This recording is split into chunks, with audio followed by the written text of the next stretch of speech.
One of these guitars is an Ibanez Iceman and the other is not. We're going to find out the differences between the two, and we're going to demo the real Iceman today, right here on GearGasms.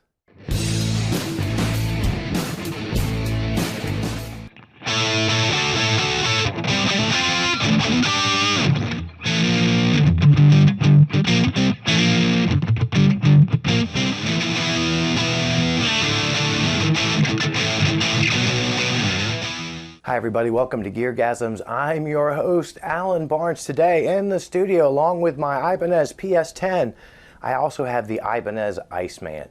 Now for the longest time, I always thought that Paul Stanley played an Ibanez Iceman. I didn't really know that there was a difference. Oh, but if you get online, they'll let you know there's a big difference. And we're going to find out what the differences between these two are in just a second. But first, if you're new to the channel, I'd like to ask you to like and subscribe. This channel is kind of like Robbie Knievel. Yeah, I mean, he's not evil Knievel. All right. Okay. Celebrate mediocrity. But thanking once again my good friends up at Earle Teat Music in Delmar, Delaware. They loaned me this Iceman despite the fact that it doesn't have a mini pearl hang tag. But basically, same body shape, different body woods. The Iceman is a little thicker than the PS10 body-wise, closer to a Les Paul. Same neck scale, different neck woods, different neck inlays, obviously different inlays around the body, some obviously different cosmetics. They've got the same bridges. You get some mirrors with a Paul Stanley. That comes with Seymour Duncan pickups. This comes with Ibanez Super 80. The Iceman has the 4-control classic Les Paul sort of layout. But the main difference between these two really is the neck, the thickness and the feel. The PS10 is a lot thicker. The Iceman is more what I would call a classic slim taper, so maybe like a 59 versus a 60.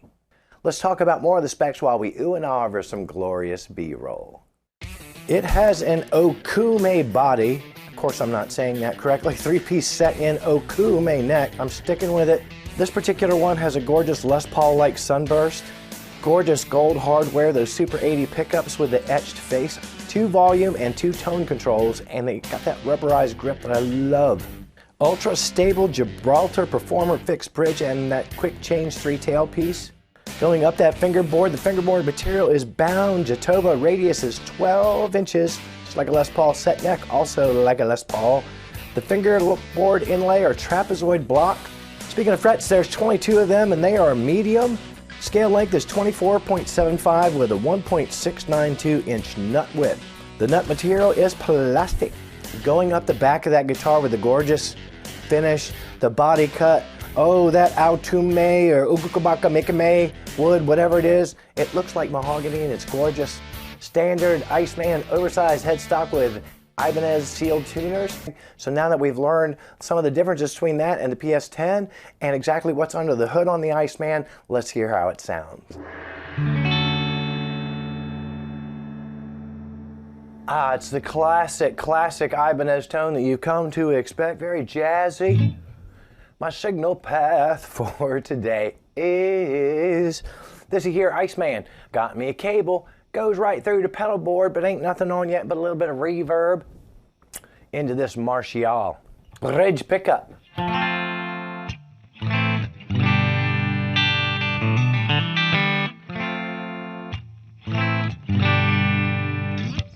Middle position. You suck. That's the one. Oh, I love this one. And again, ceramics, I'm surprised, but it's just full. Not shrill.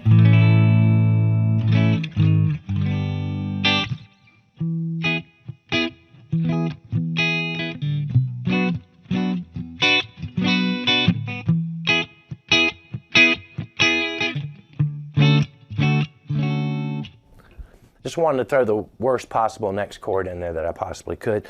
Just to see if I'm long. Na neck.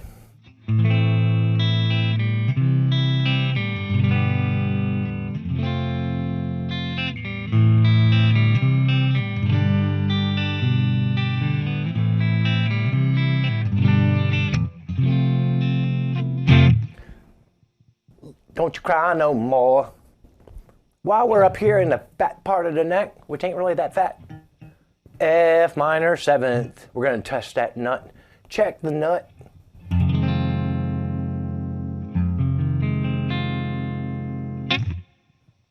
Now, if your ears don't tell you that's perfect, I checked it with the old snark. It's perfect. The nut is intact and correct. Thank you, Ibanez.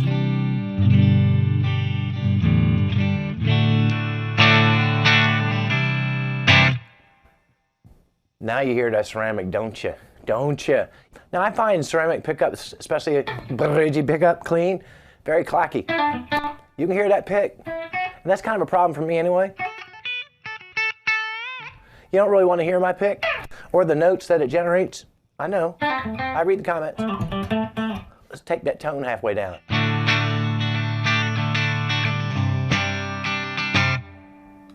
All the way. Yeah. Again, I wish they'd make the bottom of the tone a little more usable. That ain't even a woman tone. That's a baby girl tone. What else can we do with a clean tone, Alan? Well, I'm here to show you. Maybe a little chorus, that would be nice.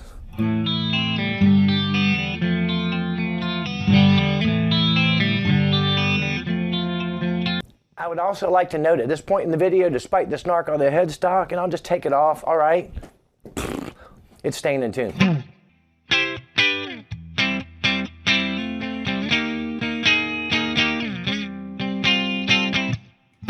So you sort of get the gist. Surprisingly good and clean, even with these ceramic pickups. On to some crunch. Damn! I played a D chord because damn. What? We're on the crunch side of the Marshall now with nothing else in between it. Oh, that is just beastly. I'm hearing that for the first time.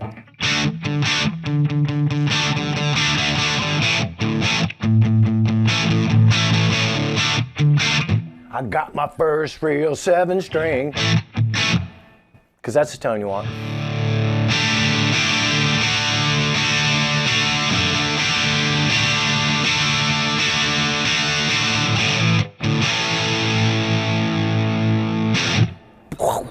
So it's already great right there, right? Let's hear that middle.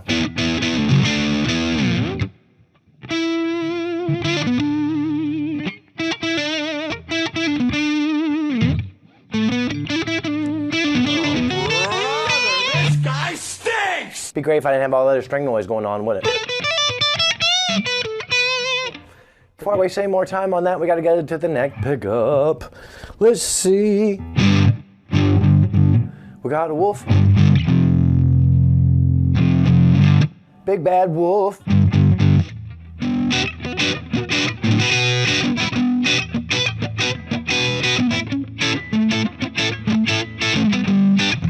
We got to do it.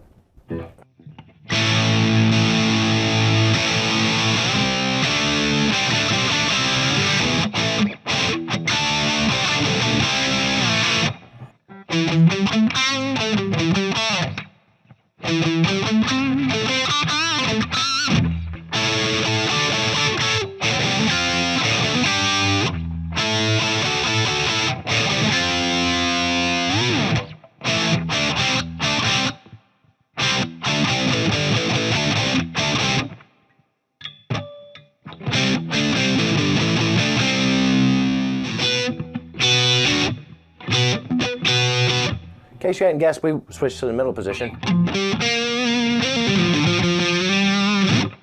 Can it? Will it?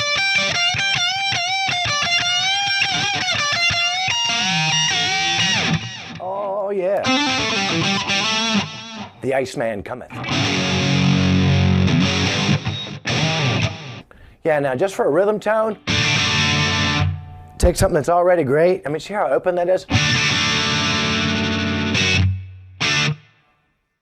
King of Drive, softer side. Still got that, but a little bit moss. So yeah, that sounds killer on the crunch. Nowhere to go but up from here. We're gonna see if we can use this to smash someone in the face. Same signal path. We're on the higher gain side of the Marshall. So yeah, we're pretty much raw dog. into this channel right now. Ain't nothing on but a little reverb. Nothing but a little reverb.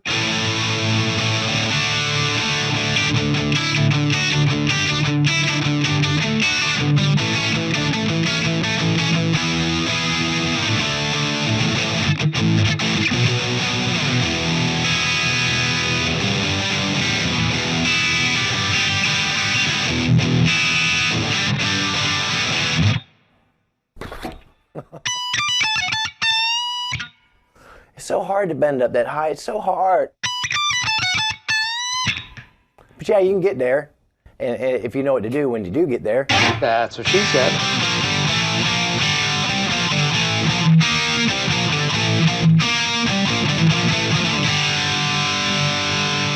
Let's find out when we do the screamo.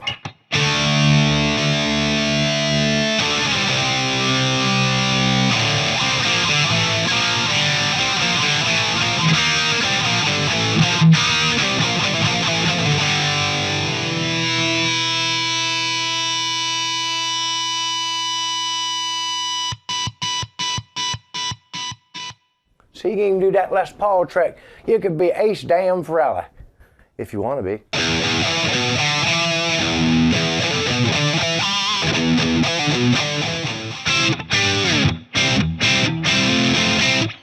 You can still hear it's the middle position.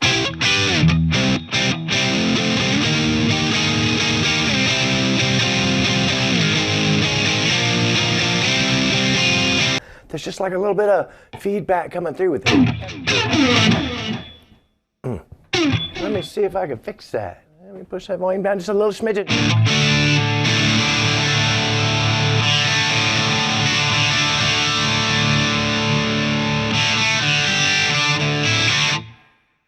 That's better.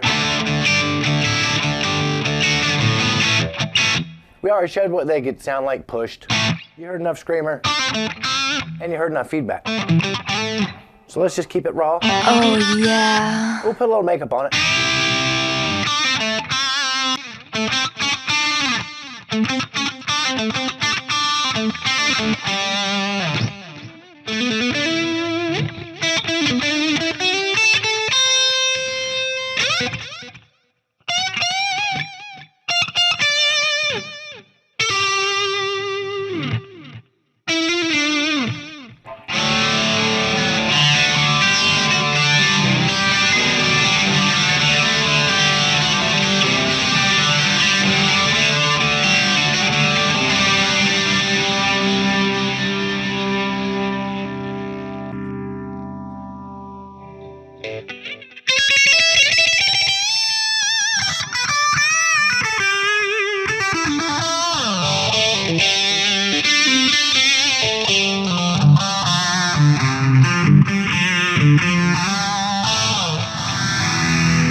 Well, what did we learn today?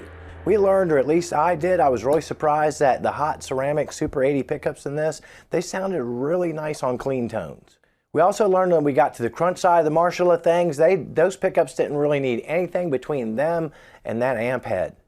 And finally we learned, and of course we weren't surprised when it was time to go high gain, those pickups really excelled, although they were really fighting me for feedback. But to be fair, I'm sitting down in a chair in front of a 4x12 Marshall. And if you're interested in this particular guitar, it's going back up on the wall at Earle Teat Music in Delmar, Delaware. And if you're not local here, please shop local wherever you are. Once again, I thank you for the time that you spend with the channel. Please don't forget to hit the like and subscribe button. You got some friends that think kind of slow, move kind of slow, learn kind of slow. They're perfect for GearGasms. Send them right over. And whether you're fast, slow, or even medium, you can support GearGasms by purchasing merch. There will be a link in the description. Whatever you do in the next 7 days, don't tell Grace Slick about it. Hey, you remember in Alice in Wonderland where that cake says, "Eat me, eat me"? She listened. But play more guitar, watch less of this, and keep coming back here week after week for more GearGasms.